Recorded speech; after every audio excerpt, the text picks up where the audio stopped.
Good afternoon, everyone. How are you? Great. Thank you for the response. We're excited that you're here.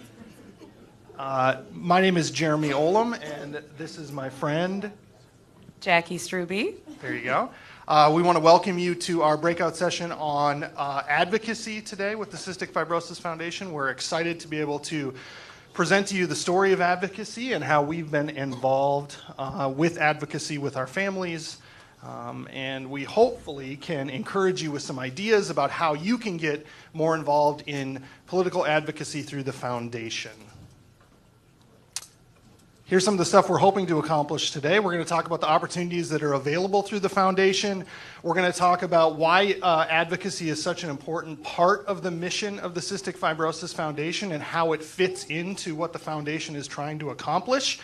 And then we're going to talk about ways that you can be involved at a deeper level with advocacy alongside the foundation and the people that are already working there, and then primarily looking at ways that you can recruit yourself as well as people you know in your chapters back home to be involved in the advocacy portion of what's going on.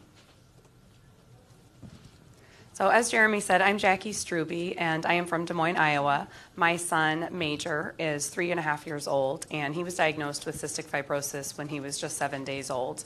After a totally healthy pregnancy and really no inkling that a diagnosis like this was headed our way, we were pretty blindsided when we found out that Major had a genetic disease that had no cure. I knew immediately in the hospital that I wanted to get involved with cystic fibrosis, and I knew I wanted to do whatever I can to help my son and to get connected with other CF parents. We were really fortunate that our pulmonologist came right into the room, and he told us about the Cystic Fibrosis Foundation right away. We were pretty plugged in within, honestly, a week of leaving NICU. We went straight to the CF Foundation and said, what can we do? We got involved with Great Strides. We got involved with our Corks and Kegs event that we have in Des Moines, and just really got on board quickly with the foundation's mission. And shortly after Major he'd been around for maybe 6-7 months, our executive director, Melody Pomerantz, approached me about considering advocacy. And that was something I really hadn't heard much about, hadn't considered as a way to improve things for my son and to help out with the Cystic Fibrosis Foundation. And it turned out that that was a fit that really resonated with me. As much as breathing treatments and enzymes and going to cystic fibrosis clinics at our hospital and all of the other medications that we do, part of our treatment plan includes advocacy. Because without advocacy, without policy, we will not get medications in our hand that we need. And I quickly realized that my role as an advocate was just as important as my role as a mom. It's part of it. My name is Jeremy Olam, as you can read on the screen conveniently placed in front of you. My wife, Rachel, and I have 3 sons with cystic fibrosis. 2 of which are still with us. Asher is 10 years old, and he's in 4th grade, and he has a little brother, Beck. It's actually Beck's 6th birthday today. Yes. I might coerce you into singing happy birthday to him in a moment, because I think he might actually be watching the live stream with Grandma back home. And we had another son, his name was Paxson, that was born between the 2 of them. We lost him at 11 days old. All 3 of them have had cystic fibrosis. Many of you have been through, it's an interesting thing, because when I tell the cystic fibrosis story in our life, most of the time I'm telling it to people who have no idea what cystic fibrosis is or what's going on. And I realize my instincts and how to tell this story suddenly feel very awkward, because I'm looking out at all of you and go, oh, you know this story and how it works, right? My wife and I have been married for coming up on 18 years. We had Asher 10 years ago. We also knew nothing of cystic fibrosis at the time he was born. Arizona actually had just instituted the newborn screening for cystic fibrosis. Asher carries with him the ignoble designation of being the first child in the state of Arizona to be discovered to have cystic fibrosis through the newborn screening. So we got the call from our clinic at 10 days old that he had cystic fibrosis, which, as many of you probably have experienced, is a devastating moment in life, and it's very confusing and it's very overwhelming, and and how do you wrestle with it? And I think much like Jackie and her husband Drew, we quickly look to see how can we recapture a little bit of control and power in our life in this area. And so we immediately started doing things that most of you are doing. We got connected with the foundation. How do we raise money? What can we do to raise awareness? We're making videos, we're making t-shirts, we're putting together walk teams. We're doing most of the things that people who are invested in the cystic fibrosis community do. I'm a pastor by trade at a church out in Arizona, and so one of the things that I do for a living is talk to people. And so it became a very natural thing that we started speaking at cystic fibrosis events in Arizona, and then eventually we started speaking at more and more events, and then we were invited probably 3 or 4 years ago to get involved with advocacy. Something I had never actually considered was a key part of what it could be to be empowered to take control over this disease in our family's life. And so we've been to events here in Washington, I think 4 times now, including just March on the Hill yesterday, which was another great day. And my wife Rachel and I are very honored to be able to be a part of political advocacy to ensure that the advancements that the cystic fibrosis community has spent decades investing in are not going to become available and then be inaccessible to our children.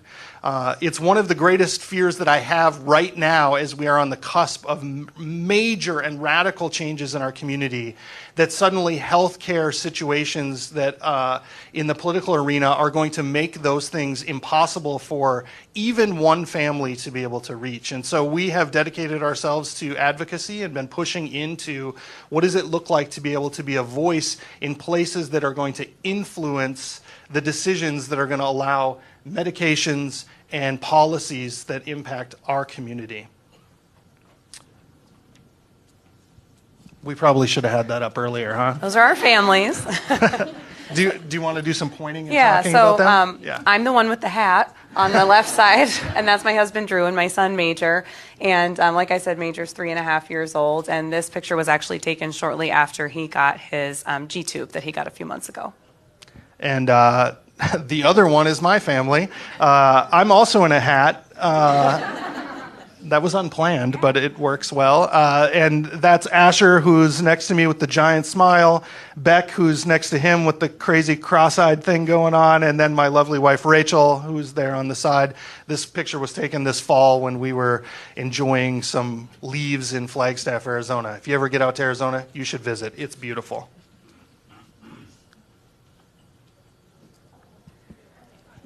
I just want to intro this video quick here. Hopefully we have sound. Yeah, let's back it up.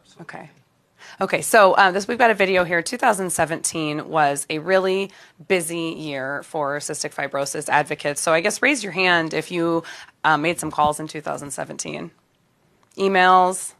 Who came to DC to advocate in 2017? All right, I like it. And who had some in-district meetings at home? Anybody? Good. So we were busy. We had a lot going on this year, so we'll tell you a little bit more about the stats of this year after the video, but I'd love you to see kind of a video recap of what we accomplished.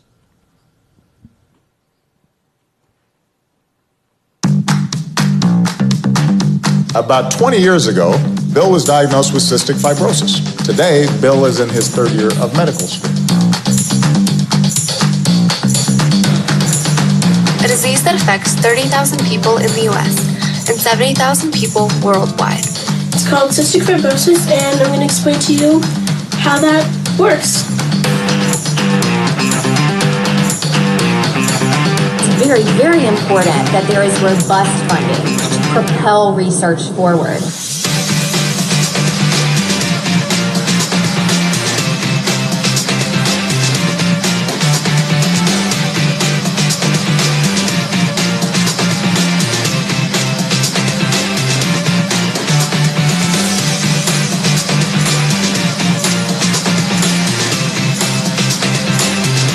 They work for us. They care about what we think. If a representative is doing his or her job, we answer to the people. What can we do here in Congress to shorten the discovery and development process for the next personalized medicine?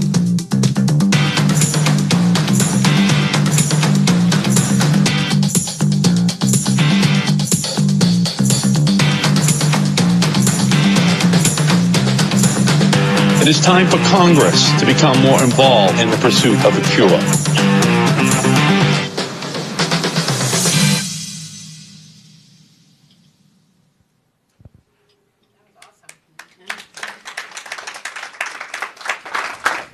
So as you can see, 2017 was full of town halls and phone calls and CF advocates across the country rallying and working to help defeat legislation that was going to be very detrimental to our progress for a cure and control of cystic fibrosis.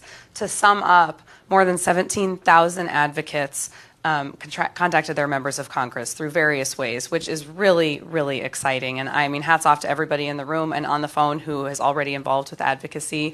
And I hope that more people, that number will go up for 2018. 70,000 messages were sent to members of Congress. That's huge. That's more people that have heard our CF story through all of the various ways you've contacted Congress, and 800 meetings in person with lawmakers. We've already made such a dent in 2018. We had almost 400 meetings already yesterday, and it's March. So I think we're going to top that number. That is an incredibly powerful number. Yeah, it really is, and I think one of the difficulties of the current American political situation is that it brings with it a lot of cynicism. I think sometimes that the system is broken, that people are so ideologically divided that my voice doesn't matter, my vote barely matters. Is there even a purpose to doing the kind of work that we do? And I will confess that before I got involved with advocacy, I would easily fall into one of those kinds of people that felt like, I'm a little cynical about the entire political process. So the question really needs to be asked. We did a lot of work. Did the work matter? And I think there's a lot of ways that we can answer that question, and one of them was answered in the video, and we're going to talk just a little bit about it. This last year, I think advocacy through the Cystic Fibrosis Foundation really got on its feet, mainly because of the major attack that was waged on the American healthcare system this last year. And we understood as a community the kinds of detrimental effects that this was going to have on the cystic fibrosis community, and not just our community, but also communities that are like ours, people who are vulnerable and who are in desperate need of protections to make sure that healthcare can be accessible to them. And so I think there was a combination of a growth in CF advocacy interest combining with a situation on the ground in Washington that really brought it to a head this year. And it was exciting to be a part of. The question is, did it make a difference?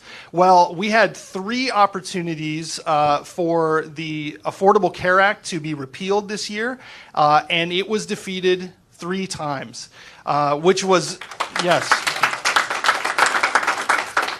And one of the key things that, if you want evidence that the Cystic Fibrosis Foundation and the tireless advocates that work on behalf of the foundation and their families made a difference, it's a quote from Susan Collins, who is the Republican senator for Maine, who was one of the key votes to voting down the repeal of the Affordable Care Act and the protections that it offered us, when she said that she heard from a woman who told a story about her grandson who had cystic fibrosis and the detrimental effects that this repeal was going to have on her family. And it was something that was going to damage people that lived in her district. Now, that is an incredible testament to the fact that our stories really do matter. In a world where everyone seems to have a political opinion and everyone seems to be able to throw political fireballs very easily, the thing that makes a difference in the kind of political advocacy that the Cystic Fibrosis Foundation helps us to do is that we're bringing stories of people that we love and care about into their offices. It is not a political point to win. It is carrying the hearts and hopes of children in our lives, of loved ones in our lives. And we have seen the evidence that it works, and we would love to see us get deeper and deeper involved in making our stories known, in making our faces known. I know that you guys have had some real success in making connections with lawmakers. Do you want to talk a little bit about what that's looked like? Yeah, I'd love to share, when we talk about the power of advocacy, I want to share about my very first meeting that I ever did with any lawmaker 3 years ago. We came to March on the Hill for the first time, and my husband Drew and I were new to this. Like I said, we just jumped in and wanted to do what was right for our son, and we were nervous. Everyone's nervous for their first meeting. We'd never done it before, and I remember I was trying so hard to remember the policy asks and everything I needed to say in that meeting, and I walked into our senator's office, and I asked him to join the Congressional Cystic Fibrosis Caucus. Well, he's not a member of Congress. He's a senator, and there was no Senate CF caucus, and there was nothing for him to join, and I was mortified. I was beyond mortified because I thought, okay, here you went and you blew it. And the power of these meetings is that you may not change a vote in one meeting, but you might start a conversation. What happened next was pretty cool. His health policy director said, well, why don't we have a Senate Cystic Fibrosis Caucus? Now, I didn't start a Senate CF caucus, but what I did start was a conversation that led to more conversations that eventually, over the next month following, made this caucus. And now we have a bicameral cystic fibrosis caucus, and we have senators and we have Congress people behind us. And that just goes to show it's not, you might not change a vote with one meeting, with one conversation, but every single conversation is adding up. It took years of this grandmother who was speaking with Susan Collins, years before she publicly said, that's what changed my vote. So we have to keep chugging away for our children, and then maintaining those relationships. I'm going to talk a little bit about that later, but the importance of when you have a meeting, or if you haven't had a meeting yet and you're emailing your congressperson or your senator, continue to follow up with them, because it's these relationships over time that continue to make an impact. Plus, you get to learn cool words like bicameral. That was pretty good, right? I've never heard that word before, but don't worry about it. Okay, so you know what? Actually, I want to tell a story before we move on too. My wife and I have been, this is our fourth time in Washington to hold meetings, and we're from the great state of Arizona. We have an American hero in the Senate. His name is John McCain, and we had the opportunity. I like to tell the story. So I think it was the second attempt to repeal the Affordable Care Act. You're probably all familiar with the story of John McCain coming in at 3 a.m. or whatever with his famous thumbs down, right? Well, I had been paying very close attention to the conversation that was going on surrounding that vote, and I was up on my computer watching the Senate floor, and I was depressed, frankly, because it seemed very obvious that we were going to lose this vote, and that things were going in a direction that was going to be very dangerous for our community and for our kids. And I remember thinking, I'm going to stay up and watch it till the end. And I couldn't do it. I was like, I can't watch this happen. I closed my computer. I went to bed.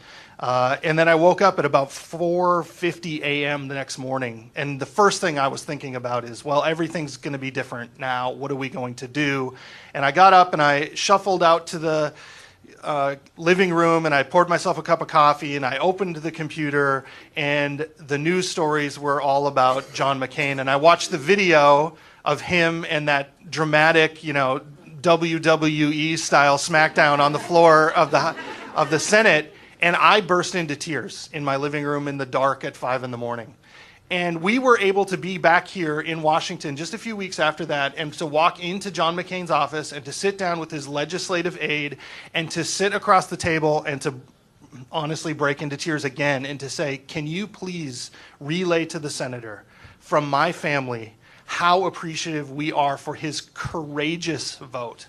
And I know that vote happened for a lot of reasons, but I have no doubt that part of the reason is because of the stories that were coming out of places like the cystic fibrosis community, telling him the impacts that these kind of changes would have on our families. And it is whatever feeling of lack of power and control I had in the days and weeks following the diagnosis of our son, in that moment, seeing his thumb go down, I felt a rebirth of control and a voice, and advocacy is the way that I was able to achieve that. And you can have that too if you can get involved. So how do they get involved? We should probably talk about that, huh? Okay, everyone has their phones in the room. So dig around in your purse, make noise, get your phones out, get them out of your pockets. If you're at home, pull it up off your desk, run to the other room. I want to see phones up when you have them. Please. Okay, everyone. Now text Fight CF, FIGHT-CF, to 52886. Hopefully we get a rush into whoever's watching this at the foundation, and we'll see tons of new people signed up for action alerts. This is the way to find out what you need to do when you need to do it. We talk a lot about, we've mentioned that relationship building several times, and so much of advocacy isn't the battle at the end. That there is so much going on in advocacy that led up to that battle. So the relationship building, the continued meetings, continuing to do different ways of contacting your members of Congress, which we'll get to next, all of that adds up to the moment that you get that text that says you need to call now. Because when we are fighting, when there is a bill on the floor that is not good for our children or is great for our children, either way, we need to tell our Congress members that they need to vote for it or against it, whatever our position is. We have to make it heard, and it's so much easier if you've built that relationship over time. But if you can get that text alert, you can stop what you're doing. You can make a quick call, you can step out of your office for a minute and call and move on. And it's really powerful, I think, to see how many people have signed up. We got an action alert yesterday while we were at March on the Hill. We got an action alert. So you do get them, and we would encourage everyone, stop what you're doing and take the action when they come in. Yeah, I would actually really encourage you to do this right now, because one of the things that is true of cystic fibrosis families, maybe more than any family, is that we are incredibly busy. You are trying to keep up on doctor's appointments, insurance chaos, pharmacy requests, grant applications, all of the things that go along with the incredibly complex world of cystic fibrosis. And when I say to you, and I want you also to stay on top of the policy considerations that are going to affect long-term healthcare implications, you've already blanked out, right? You forgot. I might as well have stopped talking. The great thing about the way the Cystic Fibrosis Foundation handles these text alerts is you don't have to stay on top of it. They will tell you when they need you to be mobilized. And you're not going to get a text every day. You're going to get a text when it really matters, to get on the phone, to send an email, to tweet your congressman, and to take action in that moment. So the first thing that you can do is be on the text alerts so that you can know when it's time to act. The next thing is also easy. Tell everyone you know to also get on the text alerts, right? We are a small community. We know that we're a small community. 30,000 people in the United States. If you count the family and friends around them, let's give us a generous number of 100,000 people that are invested in our community. That's probably a generous number. But if we mobilize 100,000 people to make phone calls, to send texts, to send tweets, to send emails, whenever these alerts go out, that is a torrent of care coming into these congressional offices, and they do pay attention to that. And I would also add, thinking of ways that you can get your friends and family plugged into these action alerts and to get them to send emails and make phone calls when we need them. Use your Great Strides teams. We're all here because we're top volunteers and we want to cure this disease, and we all have Great Strides teams. Everybody is participating, or if it's your hiking team, whatever that is, ask them. Sign up for these text alerts. If you're somebody who sends an email when someone signs up for your Great Strides team and says, here's how you can set up your webpage, make action alerts a step they should take as being part of your Great Strides team, because they're all there because they care about you. We've all got these, our team is called Major's Army, and we have all this huge army behind us. And part of what I need them to do, besides fundraise, is to make these phone calls, because we can fundraise all we want. We have that beautiful drug pipeline. We heard this morning about all the drugs coming our way, and if we have policy in our way of getting them in our hands, they won't get to our kids, to our parents, to our nieces and nephews, to our friends. So use your Great Strides team. Yeah, the third point that they have up here is to take action, which is a simple way of saying just getting the text alert is useless or near useless. What you need to do is, when you hear that there is action to be taken, take action. And it does not take long. If you get the opportunity to sit in one of these congressional offices while you're waiting for a meeting, one of the things that will happen very regularly is the phone will ring, the reception person who's sitting there will answer the phone, and they will log something after a quick 5-second call. And one of the times we were sitting in the office, I said, can you tell me like what is happening there? And they said, oh, somebody was calling to weigh in on the healthcare bill, and we log every call that comes in and whether it's a yes or a no. You do not have to call in and make a long policy discussion. You can say, there is a vote coming up on this bill. I want you to oppose it. And you're done. And they've recorded your voice. And if 100 of your friends on your team and in your community do the same thing, you can overwhelm their offices with the sense that people do care about this vote and they care about how I'm going to vote on this vote. It's huge, but you have to take action to be able to do it. And then the next thing is to share those actions with your friends and family. So it seems, interestingly, it seems more in vogue to be politically active. We are seeing in the last year or two a rise of political activism, and people, I think your friends and family are going to want to know a way that they can be active in things that they care about. And the way that you can do that is after you take action, post on social media that I just made phone calls to my congressional office because this bill's coming up, and ask them to do the same thing. There is not a lot of friction in making your voice heard, but any friction you can help overcome by telling people that I'm doing this and I would really value it if you did it too. So as we've touched on a few different ways already to take action, there are several ways you can do it. You can send emails, you can write your own emails, and the great thing about action alerts is that you can also send a canned email. If you have 2 seconds, we've already written it for you at the CF Foundation. So you can just type in your address and it will go to who it needs to go to. If you have time to personalize that, you can add your story to it.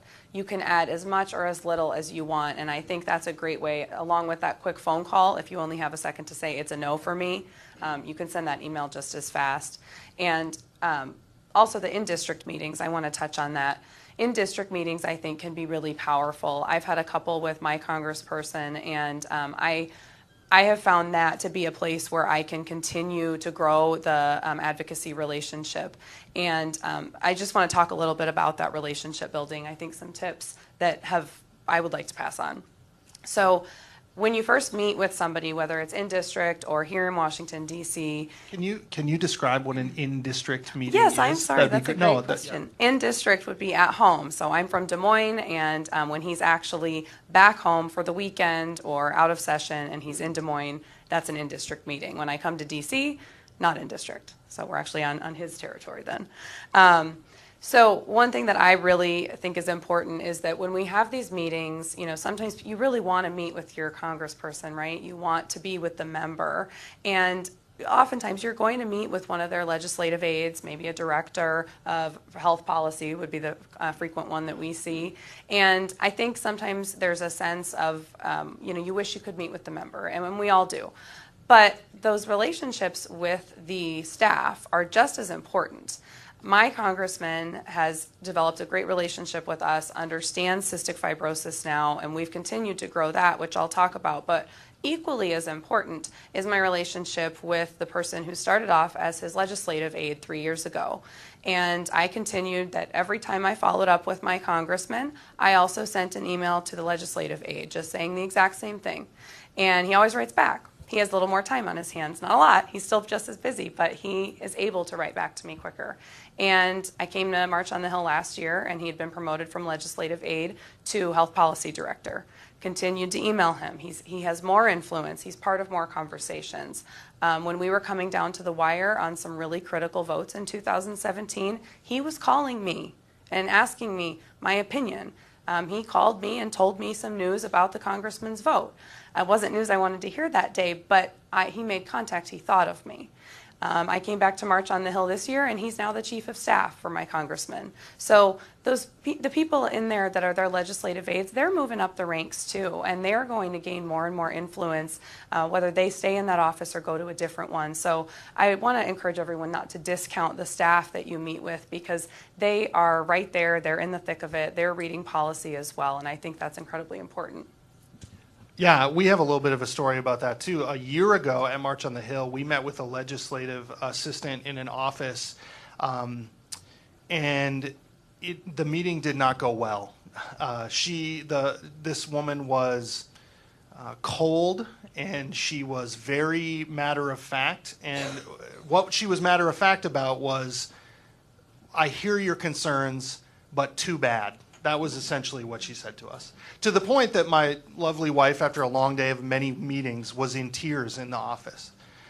We came back to the March on the Hill and said, oh my gosh, that meeting was terrible. That was hard. We were both able to come back in the late summer for another round of meetings, and we met with the same legislative aide. And she remembered us, and we had another conversation, and we talked about our family, and that meeting was a lot softer, and it went a lot better. And we were in that same office yesterday, and we met with another aide, which was a little disappointing because we had begun to build a little bit of relationship, even though it started very bumpy. And at the end of the meeting, the legislative aide said, hey, I just want to say something before you guys leave. The woman who normally would have taken this meeting, she's actually back in Scottsdale this week. She's doing a bunch of conversations with healthcare providers, insurance companies in district, and I've taken over all of her meetings this week. And so she spent a bunch of time giving me if you think about how many meetings they're having, he's taking over all of these meetings for the entire week. And he said, but before she left, she made special mention of you and your family, and said that you are the one meeting this week that she is disappointed that she's missing out on, and to give you a special hello and to let you know that she hopes she gets to see you again. And that came out of what, in all of the meetings that we've had, was the worst meeting we've ever had. But the consistency of being willing to say, okay, it was hard, it was awkward, it felt weird, you're not used to being in those kind of contentious moments, but if you just stick with it because we care about our sons and we want their voice to be heard, it actually has developed a relationship that now we were actually excited to go into the meeting and meet with her, and I'm hoping that next year when we come back, we'll be able to talk with her again and have that conversation. So it's really important that relationship gets built over time with people. The other thing that's up here that we haven't mentioned is writing an op-ed. So your local newspaper is looking for active citizens in your market that have an opinion on topics that matter at the moment. So when things regarding healthcare, particularly over this last year, when they were on the front page regularly, though the people who are managing and editing newspapers in your community are looking for people like you who care and are educated and have an opinion to write op-eds that they can post on their website and in their newspapers. So I've actually had the opportunity to write a couple op-eds and send them in. None of them have been published yet, but I'm going to continue sending them. We know that there have been many advocates around the country who have had their op-eds published, and that makes a difference because if you go into any congressional office, there's going to be a whole bunch of knickknacks, a bunch of awards that senators and congressmen have been given from every a group on the planet, and then there's a stack of newspapers. And they are looking at those newspapers and seeing the kinds of op-eds that you could be writing. So if that's something you're interested in, you can get in contact with the advocacy team here at the foundation, and they can help give you some instruction on what it looks like to write a helpful op-ed piece. And I would just add that, and this is okay too, so I would just add that what you saw on the screen, the emails, the op-eds, the in-district meetings, and phone calls, I'm often asked, how exactly do you build that relationship? That's exactly how I do it. It's pick one, eeny, meeny, miny, mo, what's right for this time. Sometimes the time is when I'm getting an action alert, and so I need I need email, and I need call. And I know I have a specific thing to say because I'm asking for something. The relationship building really comes in the times that we're not asking for something. With my congressperson, I send a quarterly update about Major. And it's nothing, not like a newsletter. It's just hey, we had clinic. Here's what's new with Major. Here's a new picture of him. We've had a hard couple of months, or actually it's been a great couple of months thanks to this new medication we started. And just kind of keep him in the loop. And I sent it to that legislative director, now chief of staff as well. And that's what's really helped so that when we have those moments where we have to scramble, I can pick up the phone and I can call and I can leave my message with the person that answers the phone, but I can also call and ask for that legislative director and he'll take my call and I can tell him how I feel and have a conversation. I can send an email and I can get a response. I can send an email directly to the congressman at this point, and he may not be able to respond, but having that access is important because our congresspeople work for us. The members of Senate work for us. So don't be hesitant to tell them something scary happened with your child, something wonderful happened thanks to a great new medication. I shared in the joy with my senator's legislative director yesterday. She emailed me 2 weeks ago and said, hey, I saw Syndico got approved. And I was floored. She was watching, she saw, and that was pretty cool. So those little things, it's little chips along the way that we're constantly trying to make. So some of the opportunities that you can be pursuing are up here. We've talked about contacting your elected officials, writing op-eds, and recruiting people from your teams that are already invested in your story for cystic fibrosis to be advocates alongside you. In your state, there has been some exciting movement, particularly over the last year. This year, the Cystic Fibrosis Foundation will hold 9 state advocacy days. So dealing with specific issues in your state on the Hill in your capital, which is a pretty incredible thing. And I'm hoping that they're going to expand that because Arizona needs some help. So come on out.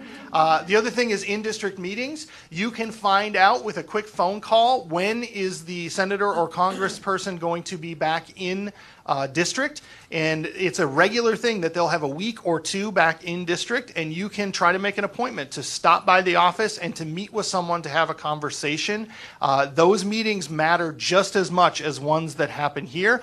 I could actually make the argument that they might matter more because you're out of the pressure cooker of Washington and all the craziness that's going on a given day in Washington. And then the kind of the top echelon things that come along are March on the Hill. We had, do you remember the numbers? How many people did we? 220 advocates people yesterday, and 400 meetings were held on the Hill yesterday, which is incredible.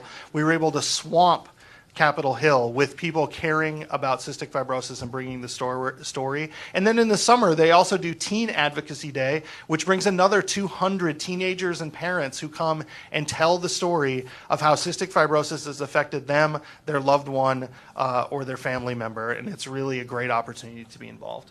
And I think it's definitely a testament to advocacy as well as continued drug development that a few years ago at Teen Advocacy Day, I got to see somebody who was advocating for their parent because we're making a difference. And that's a really cool new statistic that we have people advocating for their mom and dad. Yeah, absolutely incredible. And those stories, there is nothing more than a politician loves than a young person who is politically active. And so that makes a real difference when you have 14, 15, 16-year-olds marching into congressional offices and defending their right to have their voice heard and to express the things that they really care about. It's an incredible opportunity that the foundation allows for young people. I'm really hoping that my son Asher, when he's a teenager, gets to come do it.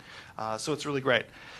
Okay, so here's what we're going to do. We want to give you about 5 minutes. If you can turn and talk to the people that are around you, and we want you to talk through 2 questions.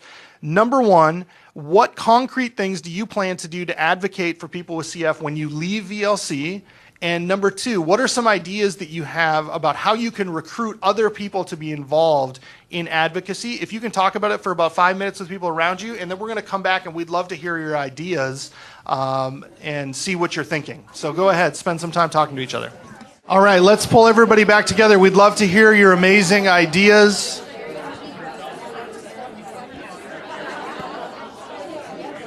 All right, who wants to share with us how you plan to advocate when you leave VLC? What are you planning to do?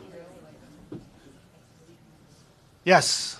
I plan to leverage social media and engage with all of my friends and people within my company and really have more corporate engagement after this. Beautiful. Corporate sounds like a lot of people, so we like that. Yeah, and so for those that are piped in, she's going to use social media and she's going to talk with her friends and, like she said, corporate engagement as well. So, who else?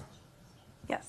I'm going to do some in-district meetings, find out when they're going to be back in state, and set up some meetings with representatives that weren't able to meet with us, but we stuck with their legislative assistants. So I wanted to see if I can speak with the man. That's perfect. Sure, we could do that. Yeah, so that one was in-district meetings, so she's going to set up in-district meetings when she gets home, especially with people she wasn't able to meet with. Sure, if you want to. Thanks. I chatted with you a little bit ago. I've got a goal for the year until next year, March on the Hill. The last 2 years, there's been a congresswoman from our state that hasn't met with us, and the so-called folder drop-off, and those are always a little, kind of. So we dropped off the folder, and I was able to sort of scarf one of the aides' cards. So I have a crack in the door as to actually how to communicate with the congresswoman now, which I didn't previously, and I'm gonna try to chip away at that and try to bring her to our side. And then secondly, I'm oftentimes all about sort of blocking and tackling, and as far as recruiting others, I have a great family and children and a network, but I'm going to start with my direct family and equip them with some of these great tools from the CF Foundation, for which it'll then ripple into their families and their friends. Yeah, I think that's really great with in the way to recruit, which is awesome. One thing I would encourage you about is that telling people to advocate alongside you is really helpful, but it would also be helpful if you knew some of the things that you're asking them to care about. And so the Cystic Fibrosis Foundation is sending out emails to you if you're on their policy or if you're on their advocacy mailing list. So if you can make sure to open those emails when they show up and read through the well-summarized policy information. Everybody wants to be on a list, but it helps when you open it and actually read it. So make sure you're opening those. They don't overwhelm you with stuff, but it will help you with really good summaries of what matters to you, so that when you're communicating with your loved ones to advocate, you can give them that kind of information. So make sure to open those emails. What else? Hi, I'm a nurse, and I take care of patients every day. And I would like to push for insurance reform rather than trying to fix it through whatever craziness that the government thinks they can run the healthcare system. Our Medicaid system is messed up.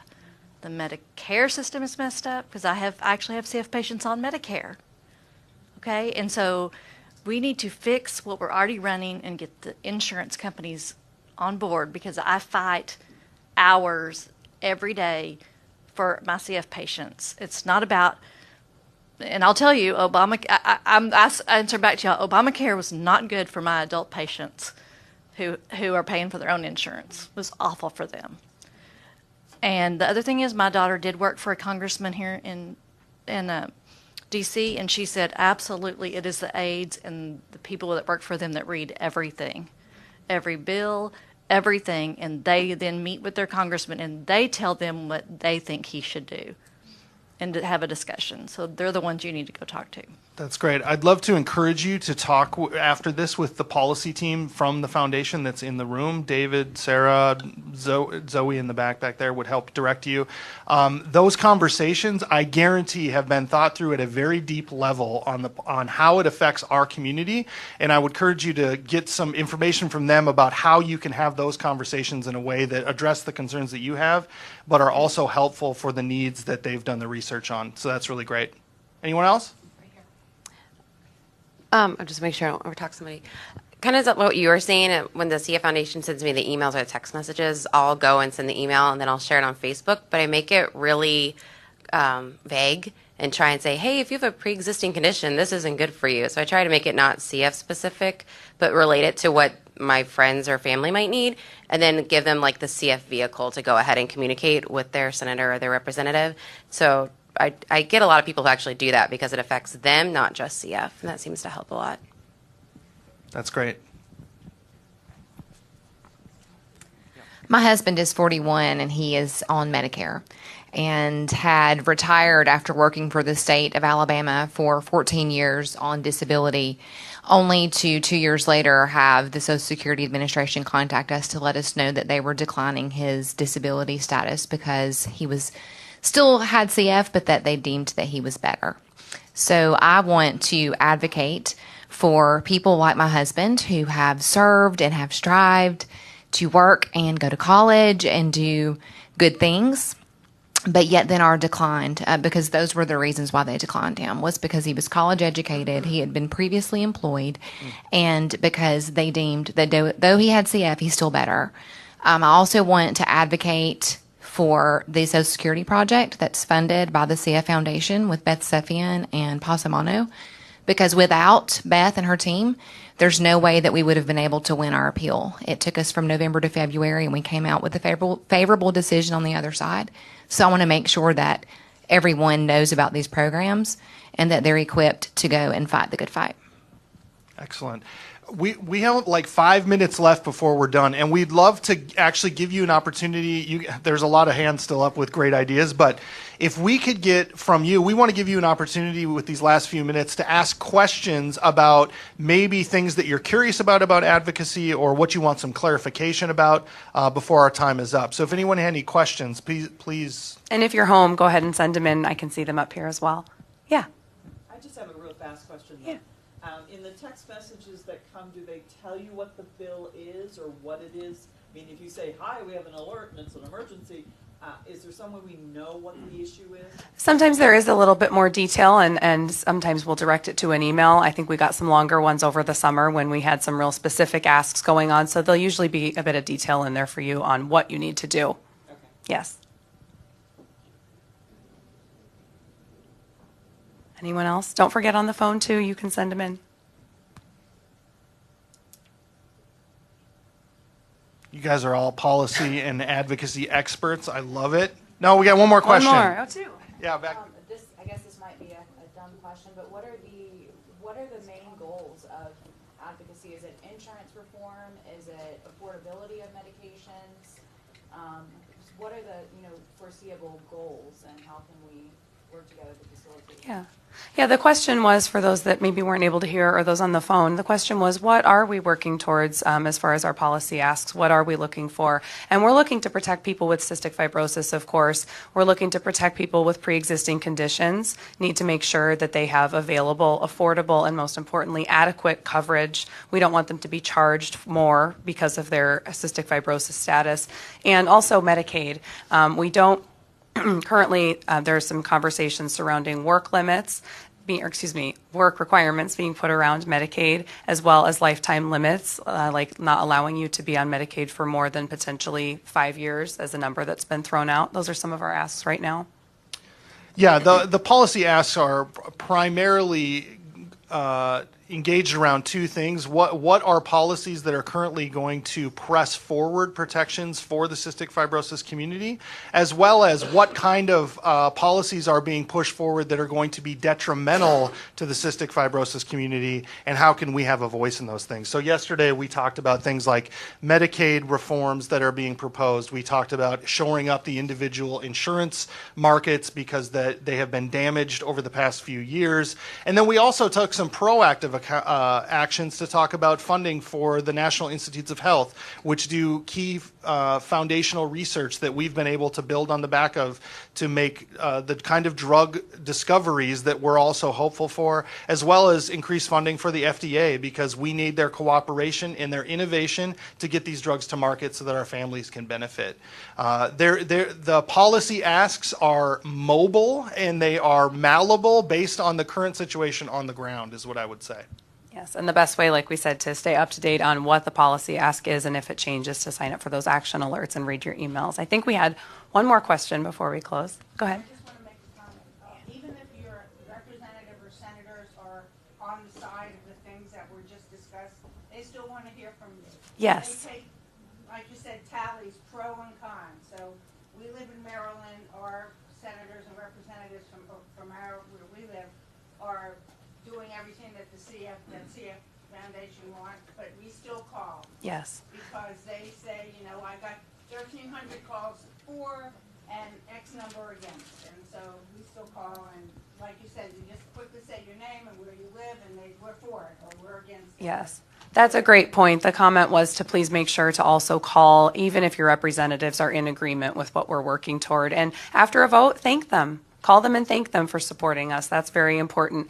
We are out of time and we do have to wrap up. I see there's one more hand up, but we have our whole policy team here in the room with us. So wave in the back if you're on the policy team. Feel free to talk with them, talk with us afterward, and of course you can send questions in as well, and we will get to them. So thank you so much for joining our session on advocacy.